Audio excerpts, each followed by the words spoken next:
Hello and welcome to the Income Advantage. They say that insanity is doing the exact same thing over and over again, but expecting a different result. This is the reason why we believe it is extremely critical for anybody who's saving for retirement to evaluate what you've done in the past and is it going to meet your future retirement income goals for the future. In this section, what we're going to compare is a typical investment strategy that has been used over the years. No, this isn't anything new. This is something that has been used. I'm sure you've seen it before. But what we want to do is just go through the process so you can actually look at it again, and then we want to compare it with today's current low interest rate environment and volatile market conditions. This is a typical retirement and savings diagram. One of the things that you look at is that the working years are between ages 18 and 65. We have our investment strategies on the top. There are 4 different phases. And the first phase, which is between the ages of 18 and 50, which is the most aggressive. The reason why you're going into the most aggressive is because you have 32 years of investing. That 32 years of investing, you want to get the maximum growth potential. And also, if there is a bump in the market, you have time for your financial portfolio to recover. But this is the most aggressive and the highest risk. Remember, the key word here is risk.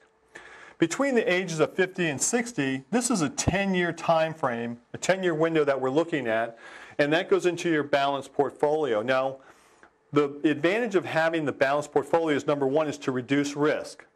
The second thing is to take some of the gains you had from your aggressive portfolio and to move them into a more balanced or something that's not as risky so that your entire balanced portfolio is going to be growth in income, mutual funds, you're diversifying and not being so aggressive with your financial portfolio because you're locking in those gains to hold for the future.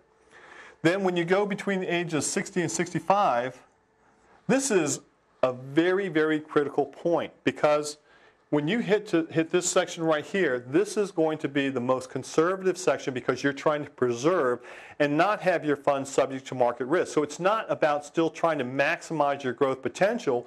What it is about getting a modest rate of return on your investment portfolio and not having it subject to market risk or minimizing the risk involved. Again, as you can see, when we went from our aggressive to our balanced to our conservative, and what we're really doing is we're minimizing the risk inside the financial portfolio. When you get to 65 plus, now you're going into a whole preserve and protect mode. What you're trying to do, it's not about maximum growth anymore. It's about conserving and preserving the money that you have because you're going to need those funds in order to maintain your current standard of living, and you're going to need to offset future inflation, taxation, cost of living increases, and future medical expenses. That's one of the reasons why you go to preserve and protect. Anyway, I hope you found this very informative and educational.